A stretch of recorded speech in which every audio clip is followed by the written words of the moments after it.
Hello everyone, today in this video of chapter number 2, that is sexual reproduction in flowering plant, we are going to study about pollen pistil interaction and artificial hybridization. So सबसे पहले हम pollen pistil interaction देख लेते हैं. Fine. So see, pollen pistol interaction होता क्या है, right. तो ये जब भी पॉलिनेशन के बाद जब ये पोलन पिस्टल के ऊपर आएगा तो पिस्टल को उसे पहले पहचानना पड़ेगा कि वो उसी का पोलन है या नहीं है. तो वो जो इंटरेक्शन होने वाला है उसे हम क्या बोलते हैं, पोलन पिस्टल इंटरेक्शन. तो देखो ये पिक्चर में क्या होने वाला है, पॉलिनेशन के टाइम पे ये या तो सेल्फ पॉलिनेशन होगा या तो क्रॉस पॉलिनेशन. अगर क्रॉस पॉलिनेशन होगा तो उसको किसकी ज़रूरत पड़ेगी, पॉलिनेटर की, राइट. सो अगर पॉलिनेटर की ज़रूरत पड़ती है तो वो टाइम पे क्या करता है, ये पॉलिनेटर एक फ्लावर के एंटर से पोलन को लेके जाएगा, दूसरे फ्लावर के स्टिग्मा के ऊपर उसे छोड़ के आएगा, राइट. तो ऐसे ये पॉलिनेशन प्रोसेस होता है, राइट. लेकिन यहाँ पे दोनों के दोनों कैसे हैं, सेम स्पीशीज़ है, राइट. इसलिए इनका काम चल गया, राइट. हमेशा लेकिन ये पॉलिनेटर्स जो है वो सही वाला पोलन ग्रेन लाके ही स्टिग्मा के ऊपर अटैच करे ऐसा ज़रूरी नहीं है, राइट. सो जब भी पोलन ट्रांसफ़र होता है तो ऐसा ज़रूरी नहीं है कि वो राइट वाला ही पोलन ग्रेन लेके आए ताकि पॉलिनेशन प्रोसेस सक्सेसफुल हो जाए, राइट. सो पोलन ट्रांसफ़र जब भी होता है तो दो टाइप का होगा, या तो पोलन ग्रेन राइट टाइप वाला आएगा या तो पोलन ग्रेन रॉन्ग टाइप वाला. अगर राइट टाइप वाला पोलन ग्रेन आ रहा है मतलब कि वो पोलन जो है वो कैसा रहेगा, कंपैटिबल. कैसा रहेगा, कंपैटिबल. कंपैटिबल मतलब कि वो स्टिग्मा जिस स्पीशीज़ का है उसी स्पीशीज़ का पोलन आया है तो वो पॉलिनेशन प्रोसेस सक्सेसफुली करवाएगा, प्लस पोलन पिस्टल इंटरेक्शन भी हो जाएगा. लेकिन अगर रॉन्ग टाइप का है मतलब कि जो पोलन जो स्टिग्मा के ऊपर आया है वो उसके स्पीशीज़ का नहीं है, राइट. मतलब कि कोई और स्पीशीज़ से आया है, मतलब कोई और प्लांट के थ्रू आया है, या फिर सेम प्लांट का हो सकता है लेकिन स्टिग्मा जो है वो क्या है, सेल्फ इनकम्पैटिबल. हमने ऑलरेडी आउटब्रीडिंग डिवाइसेस में सेल्फ इनकम्पैटिबल के बारे में पढ़ा था, राइट. तो ऐसे दो टाइप के ट्रांसफ़र हो सकते हैं, या तो राइट टाइप वाला या तो रॉन्ग टाइप वाला. फाइन. सो लेट अस सी. अब देखो सपोज कि ये पोलन स्टिग्मा के ऊपर आ गया तो पहचानेगा कैसे कि ये पोलन जो है वो उसी का है या नहीं है, राइट. सो उसे रिकॉग्नाइज कौन करेगा, पिस्टिल ही रिकॉग्नाइज करेगा, राइट. पिस्टिल मतलब पिस्टिल तो हमें पता है वो 3 पार्ट में डिवाइडेड है, स्टिग्मा, स्टाइल और ओवरी. तो तीनों में से कौन रिकॉग्नाइज करने के लिए हेल्प करेगा, तो स्टिग्मा जो है वो पोलन को रिकॉग्नाइज करेगा कि वो उसके कंपैटिबल वाला है या उसके कंपैटिबल वाला नहीं है, मतलब वो इनकम्पैटिबल है या कंपैटिबल है. फाइन. सो सबसे पहले हम देखते हैं कि पोलन इनकम्पैटिबल आया है, राइट. मतलब ऐसा पोलन है जो स्टिग्मा पे आया है लेकिन वो उसका नहीं है, मतलब कि वो इनकम्पैटिबल हुआ, उससे मैच नहीं हो रहा है, मतलब कि इनकम्पैटिबल है. तो जो स्टिग्मा जो है वो पोलन ग्रेन को जर्मिनेट ही नहीं होने दे रहा है. जर्मिनेट नहीं होगा मतलब कि ये ट्यूब जो है पोलन ट्यूब वो बनेगा नहीं, राइट. मतलब कि यहीं पे उसका क्या हो जाएगा, रिजेक्शन. क्या हो जाएगा, पोलन का रिजेक्शन. तो इसका जो खेल है पोलन इनकम्पैटिबल का यहीं पे ख़त्म हो जाएगा. फाइन. वहीं अगर हम पोलन कंपैटिबल की बात करते हैं, मतलब कि जो पोलन ग्रेन स्टिग्मा के ऊपर आया है वो उसी के स्पीशीज़ का है, उसी के मैच का है, तो उसे हम क्या बोलेंगे, कंपैटिबल है. क्यों, क्योंकि उनके बीच में कंपैटिबल इनकम्पैटिबल रिएक्शन के टाइम पे वो रिएक्शन सक्सेसफुल हो गया, राइट. तो ये स्टिग्मा क्या करेगा, उसे एक्सेप्ट करेगा. मतलब कि कंपैटिबल इनकम्पैटिबल रिएक्शन का मतलब क्या होता है कि जब ये पोलन ग्रेन स्टिग्मा के ऊपर आता है तो दोनों के पास ऐसे प्रोटीन्स होते हैं जिनके बीच में एक रिएक्शन होता है. वो रिएक्शन के थ्रू पता चलता है कि ओके ये पोलन ग्रेन उसका है, मतलब उससे कंपैटिबल है या उससे इनकम्पैटिबल है. Got it. मतलब अगर स्टिग्मा ने पोलन ग्रेन को एक्सेप्ट कर लिया तो अब वो क्या करवाएगा, पोस्ट पॉलिनेशन प्रोसेस. मतलब पॉलिनेशन हो जाने के बाद कौन सा प्रोसेस होगा वो करवाएगा. तो वो कौन सा प्रोसेस होता है, it will lead to what, fertilisation, right. मतलब कि देखो प्री फर्टिलाइजेशन में ऑलरेडी हमने देखा कि मेल गैमेट बनेगा, फीमेल गैमेट बनेगा, वो तो बन गया। अब पॉलिनेशन के थ्रू मेल गैमेट को फीमेल गैमेट तक हमने पहुंचाने का काम कर दिया, राइट। मतलब कि male gamete already female gamete के मतलब स्टिग्मा के ऊपर आ गया है। अब फर्टिलाइजेशन प्रोसेस करवाना है तो वो कौन करवाएगा, जैसे ही स्टिग्मा इसे एक्सेप्ट करेगी तो पोस्ट पॉलिनेशन प्रोसेस मतलब फर्टिलाइजेशन प्रोसेस होना स्टार्ट हो जाएगा, लेकिन टाइम है अभी, वेट, राइट। लेट्स सी अभी क्या होने वाला है। तो पिस्टिल ने तो रिकॉग्नाइज कर लिया कि ये कंपेटिबल है या इनकम्पेटिबल है, फाइन। अब देखो कि ये जो चीज़ें जो चल रही है, राइट, कौन सी चीज़ें, कि पोलन ग्रेन एंड पिस्टिल के बीच में ये जो कंटिन्यूस डायलॉग जो चल रहा है, जैसे मैंने तुम्हें बताया कि वो रिएक्शन होगा, उसके बाद वो स्टिग्मा क्या करेगा, उसे रिकॉग्नाइज करेगा, फिर वो देखेगा कि उससे कंपेटिबल होगा तो वो एक्सेप्ट करेगा, कंपेटिबल नहीं होगा तो वो क्या करेगा, रिजेक्ट। तो ये रिकॉग्निशन, एक्सेप्टेंस और रिजेक्शन का जो है कंटिन्यूस डायलॉग जो पोलन ग्रेन एंड पिस्टिल के बीच में चल रहा है, वो सिर्फ और सिर्फ कौन करवाने वाला है, chemical components, that is nothing but what, जो इन दोनों के बीच में जो रिएक्शन होगा, कंपेटिबल इनकम्पेटिबल रिएक्शन, वही करवाएगा, that is nothing but chemical components, right. So अब देखो ये जो बोटानिस्ट जो है उन्होंने रिसेंट ईयर्स में उन्होंने कुछ आइडेंटिफाई किया कि उन्होंने देखा कि पोलन एंड पिस्टिल के कंपोनेंट्स होते हैं प्लस उनके बीच में इंटरेक्शन होता है, और इंटरेक्शन के टाइम पे पहले वो रिकॉग्नाइज करेगा, उसके बाद वो या तो एक्सेप्ट करेगा या तो रिजेक्ट करेगा, फाइन। तो देखो अभी रिजेक्शन वाली अगर बात करते तो वो तो वहीं पे ख़त्म हो गया कि स्टिग्मा ने उसे कंपेटिबल इनकम्पेटिबल रिएक्शन के टाइम पे उसे रिजेक्ट कर दिया, तो वो तो आगे प्रोसेस होने वाला है नहीं। तो क्या प्रोसेस होगा, कंपेटिबल वाला। तो हम देखते हैं कि कंपेटिबल वाले पोलन ग्रेन के साथ होता क्या है, राइट। सो देखो अगर कंपेटिबल पॉलिनेशन हो गया, राइट, मतलब कि पोलन ग्रेन को स्टिग्मा ने एक्सेप्ट कर लिया, तो क्या होगा, पोलन ग्रेन जो है स्टिग्मा के ऊपर जर्मिनेट होना स्टार्ट हो जाएगा, राइट। मतलब कि जैसे ही पोलन ग्रेन स्टिग्मा के ऊपर आया, उसने एक्सेप्ट किया, तो वो क्या होगा, जर्मिनेट होना स्टार्ट होगा। जर्मिनेट होना स्टार्ट होता है मतलब कि जैसे ही वो एक्सेप्ट करेगा, वो स्टिग्मा में जो शुगरी सिक्रीशन होता है उसे वो एब्जॉर्ब करना स्टार्ट करता है, तो वो बल्ज हो जाएगा पोलन ग्रेन। जैसे ही बल्ज होगा, इट विल स्टार्ट धीरे धीरे स्टिग्मा के अंदर पेनिट्रेट होना स्टार्ट होगा। तो कैसे, तो पोलन ग्रेन के ऊपर हमने देखा था उसके पास एक एक्साइन लेयर होता है जिसमें खड्डे होते हैं, राइट। उस खड्डे को हमने क्या बोला था, जंप पोर। तो ये जंप पोर के थ्रू ये पोलन ग्रेन क्या बनाना स्टार्ट करेगा, पोलन ट्यूब। क्या बनाना स्टार्ट करेगा, पोलन ट्यूब। एंड जब ये पोलन ट्यूब बनाना स्टार्ट करता है तो पोलन ग्रेन के अंदर का जो भी कंटेंट होता है वो भी पोलन ट्यूब के साथ साथ नीचे जाता है ना। जैसे जैसे पोलन ट्यूब बढ़ेगा वैसे वैसे वो कंटेंट भी नीचे नीचे उसके साथ साथ जाते रहेगा, फाइन।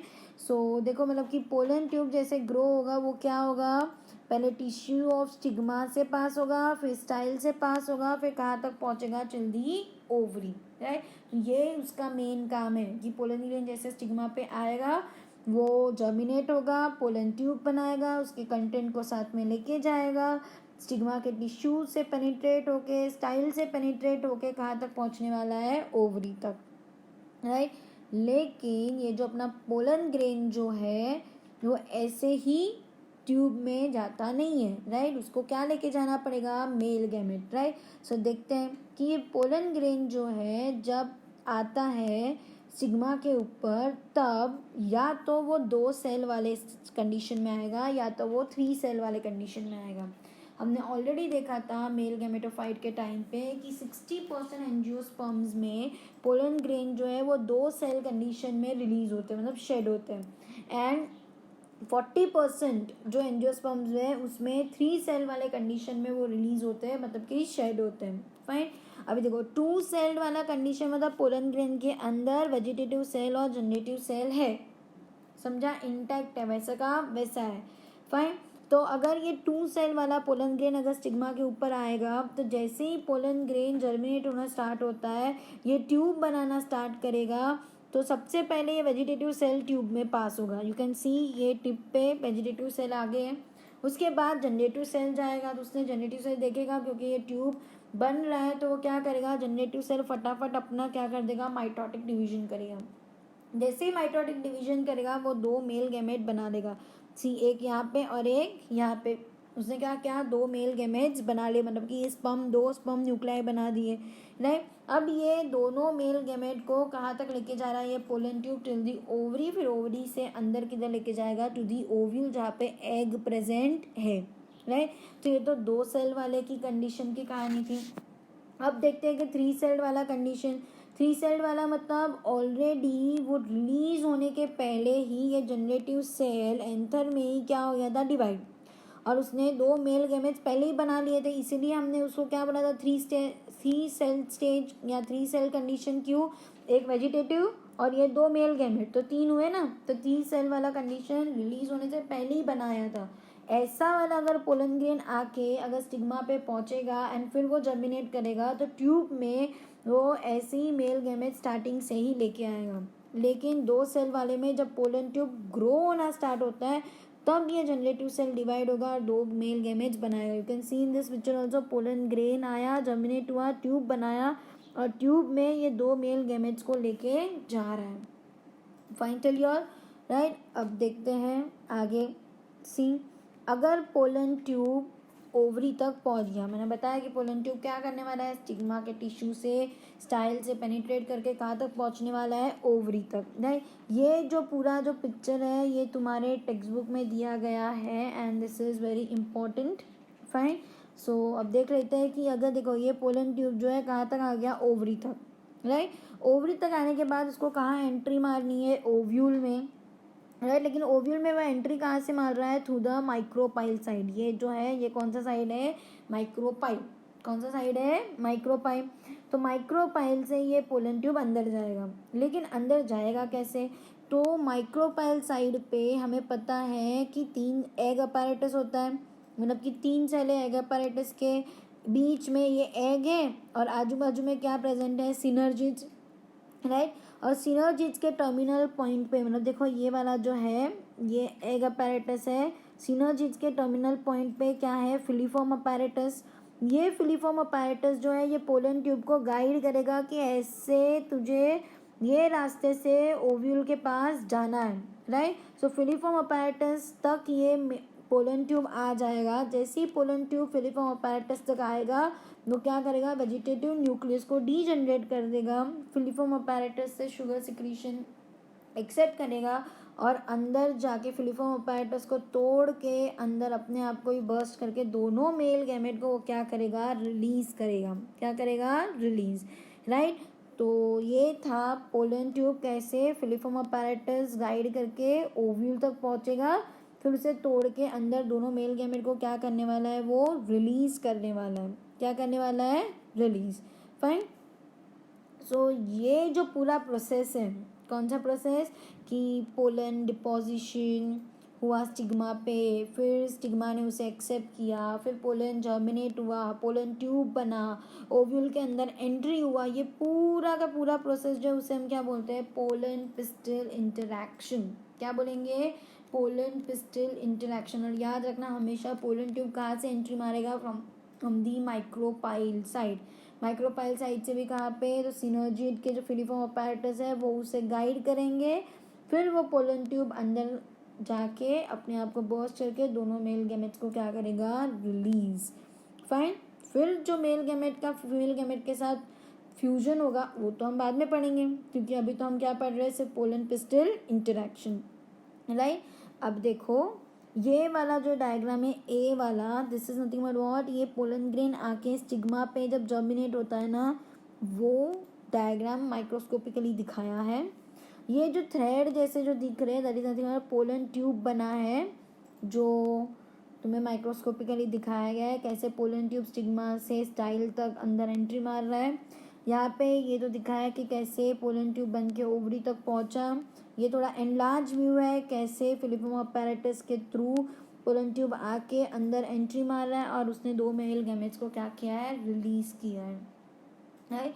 अब ये याद रखना कि ये जो प्रोसेस है पोलन पिस्टल इंटरैक्शन का, अगर इसका नॉलेज हमें हो कि कौन सा पोलन ग्रेन कंपैटिबल है, कौन सा इनकम्पैटिबल है, कैसे वो पोलन ट्यूब बनाता है, कैसे वो एक्सेप्ट करेगा स्टिग्मा, ये सारी चीज़ों का अगर हमें नॉलेज हो, तो ये प्लांट ब्रीडर जो होते हैं, जो आर्टिफिशियल हाइब्रिडाइजेशन करवाते हैं, आर्टिफिशियली ग्रो करवाते हैं प्लांट को अपने हिसाब से, वो लोग आराम से इसे मैनिपुलेट कर सकते हैं और इनकम्पैटिबल पोलिनेशंस वाले में से भी एक डिज़ायर्ड हाइब्रिड या सुपीरियर वेराइटीज़ बना सकते हैं, राइट। डिज़ायर्ड हाइब्रिड या सुपीरियर वेराइटीज़ क्या होता है हम देखते हैं बाद में।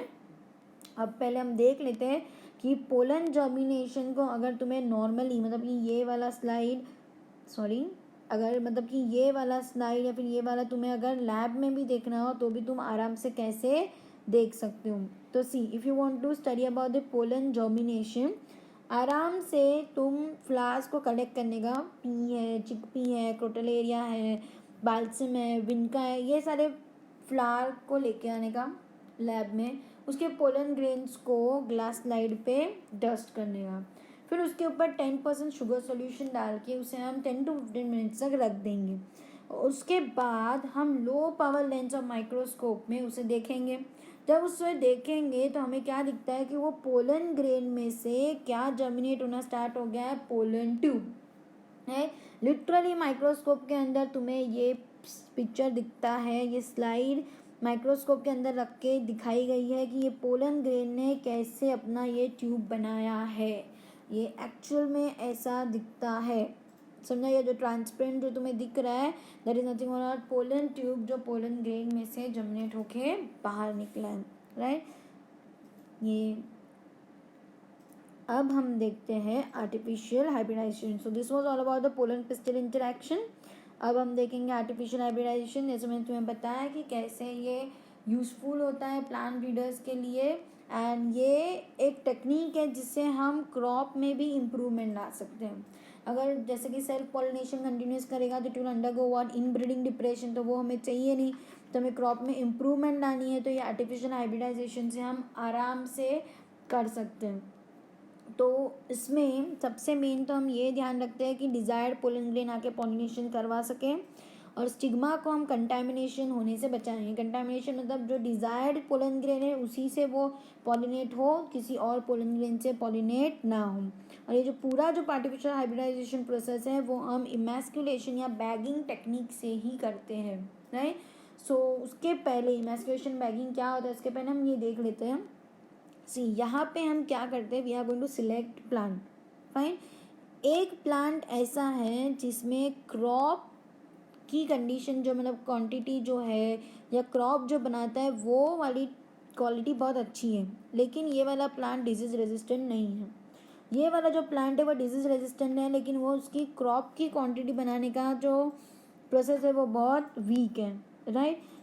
तो अब हम क्या करेंगे, हमें तो क्रॉप को इम्प्रूव करना है, तो हम क्या करेंगे, एक प्लांट को मेल कंसिडर करेंगे और एक प्लांट को फीमेल, राइट। सभी इसमें हमने देखा कि मेल वाले में क्रॉप वाला कंडीशन अच्छा है, फीमेल वाले में डिजीज़ वाला अच्छा है। अब इन दोनों के बीच में हम क्या करवाने वाले हैं, क्रॉस, राइट। जब हम क्रॉस करवाएंगे तो उनका जो जनरेशन आएगा या ऑफस्प्रिंग बनेगा उसके पास क्रॉप वाला भी कंडीशन अच्छा आएगा और डिजीज़ वाला भी अच्छा आएगा। तो ये जो ऑफस्प्रिंग जो बना है उसे हम क्या बोलते हैं, हाइब्रिड या फिर क्या बोलेंगे, सुपीरियर वैरायटी। क्यों, क्योंकि उसके पास मेल की भी मतलब कि मदर का भी उसके पास अच्छा क्वालिटी आया है और फादर का भी आ गया है, मतलब कि फादर एंड मदर मतलब पेरेंट्स से भी वो अच्छी क्वालिटी वाला है, राइट। क्योंकि फादर और मदर में तो सिर्फ एक एक ही क्वालिटी अच्छी थी, राइट, लेकिन ये ऑफस्प्रिंग के पास दोनों क्वालिटी अच्छी है, इसलिए हम क्या बोलते हैं उसे हाइब्रिड या फिर क्या बोलेंगे, सुपीरियर वैरायटी। लेकिन अब इसे हम करते कैसे हैं, राइट।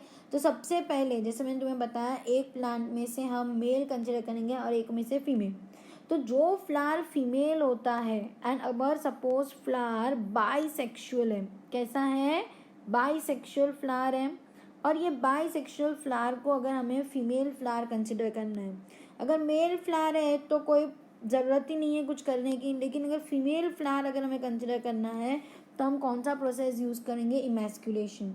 इमैस्कुलेशन में हम क्या करते हैं, जब फ्लावर बर्ड कंडीशन में होता है उसी टाइम पे, मतलब कि बर्ड कंडीशन में अभी तक एंथर और ये अपना फीमेल दोनों जो है वो अब तक मेच्योर हुए नहीं है, राइट। तो ऐसे कंडीशन में हम क्या करेंगे, एंथर वाले पार्ट को रिमूव कर देंगे with the help of what, forceps. तो फोर्सेप के हेल्प से हमने क्या किया, ये एंथर वाले पार्ट को क्या करते हैं, निकाल देते हैं। तब ये फ्लावर में से एंथर वाला पार्ट निकल गया, मतलब सिर्फ क्या बचा, फीमेल वाला पार्ट, राइट। सो ये बर्ड में अब सिर्फ क्या बचा है, फीमेल वाला पार्ट। और एंथर वाला पार्ट कब निकालेंगे, वो मैच्योर हो उसके पहले। क्यों मैच्योर हो उसके पहले, क्योंकि अगर मैच्योर हो गया तो उसके पोलन ग्रेन वो स्टिग्मा के ऊपर डस्ट कर सकता है और पॉलिनेशन प्रोसेस हो सकता है। लेकिन हमें ऐसा नहीं करवाना, हम आर्टिफिशियली करवा रहे हैं, इसलिए इसके एंथर को निकाल दिया। अब ये फ्लावर के पास सिर्फ क्या बचा है, फीमेल वाला पार्ट। अब इसको हम ऐसे ही तो नहीं छोड़ सकते, नहीं, तो हम क्या करेंगे, इसके ऊपर एक बैग लगा देंगे, जिसे हम क्या बोलते हैं, बैगिंग प्रोसेस। एंड ये बैग जो है या तो पॉलीथीन बैग होता है या फिर मोस्टली बटर पेपर यूज़ करते हैं। हम ये बैगिंग इसलिए लगाते हैं कि जब फीमेल पार्ट मैच्योर होता है तो कोई भी दूसरा पोलन ग्रेन आके उसे पॉलिनेट ना करके जाए, इसीलिए हम क्या करते हैं, उसके ऊपर बैग लगा देते हैं। अब जब हम देखेंगे कि ओके ये फीमेल वाला पार्ट मैच्योर हो गया है, तो जो डिज़ायर्ड मेल फ्लावर होता है जिसका पोलन ग्रेन हम लेके आएंगे और इसके ऊपर क्या कर देंगे, डस्ट, बैग निकालेंगे, फिर उसके ऊपर डस्ट करेंगे, फिर से बैग लगा देंगे, तो ताकि क्या हो कि वही पोलन ग्रेन से उसका पॉलिनेशन हो और दूसरे पोलन ग्रेन आके इसमें उसे कंटामिनेट ना कर दें, राइट। अब जब ये फ्रूट बनाएगा, मतलब कि वो जो फ्रूट बना है वो कैसा होगा, हाइब्रिड वाला होगा और हमें जैसा चाहिए था वैसा ही होगा, राइट। लेकिन अगर फ्लावर बाइसेक्सुअल नहीं है, फ्लावर यूनिसेक्सुअल है, मतलब सिर्फ फ्लावर में फीमेल वाला ही पार्ट है, मेल वाला पार्ट है ही नहीं, तो उसमें हमें इमैस्कुलेशन करने की कोई ज़रूरत ही नहीं है, क्योंकि फ्लावर में मेल वाला पार्ट तो है ही नहीं, तो रिमूव क्या करेंगे, राइट। सो हम फ्लावर को बर्ड कंडीशन में क्या कर देंगे, बैगिंग कर देंगे। जब वो मैच्योर होगा तो पोलन ग्रेन ला के उसके ऊपर डस्ट कर देंगे, फिर से बैग लगा देंगे और वो पॉलिनेट होके फर्टिलाइज होके जो हमें प्रोडक्ट चाहिए वैसा दे देगा, राइट। मेल फ्लावर में हम ना इमैस्कुलेशन करते हैं ना बैगिंग करते हैं, क्यों, क्योंकि उसकी कोई ज़रूरत ही नहीं है। मेल अगर जमीने पोलन ग्रेन्स वैसे भी थाउजेंड्स मिलियंस में बनते हैं, तो थोड़ा सा ही तो पोलन ग्रेन चाहिए हमें, जो हम लेके आके आराम से इसके ऊपर क्या कर सकते हैं, डस्ट। इसलिए उसमें हमें ऐसा कुछ नहीं करने की ज़रूरत पड़ती है, सिर्फ फीमेल वाले फ्लावर अगर कंसिडर करते हैं तो ही हम ये करेंगे, राइट। सो ये वाले पिक्चर में तुम आराम से देख सकते हो कि ये वाला जो फीमेल फ्लावर है इसमें से हम क्या कर रहे हैं, एंथर वाले पार्ट को निकाल रहे हैं, तो इस प्रोसेस को हम क्या बोलेंगे, इमैस्कुलेशन। एक बार ये फीमेल वाला पार्ट मैच्योर हो जाता है तो ये मेल वाले प्लांट से हम पोलन लेके आएंगे, जो डिज़ायर्ड है, जो अब हमने चूज़ किया है वो वाले मेल के पास से हम पोलन लेके आएंगे, इसके ऊपर डस्ट करेंगे और ये क्या करेगा, पॉलिनेशन प्रोसेस, राइट। और याद रखना, जैसे ये एंथर निकालेंगे हम बैगिंग करेंगे, फिर वो जब वो मैच्योर होगा फिर से बैग निकाल के उसके ऊपर पोलन ग्रेन्स डालेंगे, फिर से बैगिंग कर देंगे एंड फिर वो जब जर्मिनेट होके जब फ्रूट बन जाएगा तब हमें हमारा डिज़ायर्ड हाइब्रिड या फिर सुपीरियर वैरायटी मिलेगा। तो ये जो है this is nothing but what, artificial hybridisation जो हम करवाते हैं, गॉट इट। क्यों, क्योंकि हमें क्रॉप को इम्प्रूव करना है और हमें जैसा क्रॉप चाहिए वैसा हम प्रोड्यूस भी कर सकते हैं, got it. So this was all about the pollen pistil interaction and artificial hybridisation. Next video में हम डबल फर्टिलाइजेशन प्रोसेस देखेंगे एंड हम देखेंगे कि कैसे ये फर्टिलाइजेशन डबल होता है एंड क्यों हम उसे डबल फर्टिलाइजेशन बोलते हैं, ये सारी चीज़ें हम कब देखेंगे in next video. So till that, thank you.